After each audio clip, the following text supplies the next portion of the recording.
Tithe Pathway 2 funds the development of international collaborative projects led by organisations in Wales. To apply for funding, you just need to follow these simple steps. Step 1. Check your eligibility. Funding is open to organisations in Wales across 4 sectors. International organisations outside of Wales can get involved by partnering with an eligible organisation in Wales.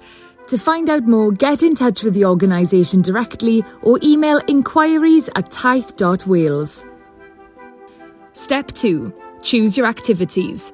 Head to the Apply section of our website to find out what activities you can get funding for and how much money could be available.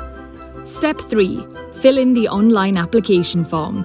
Follow our step-by-step application guide to fill in the online application form. Step 4. Submit your application. Our team of external assessors will consider each application thoroughly and will get back to you as soon as a decision has been made. The Tithe team is here to help you.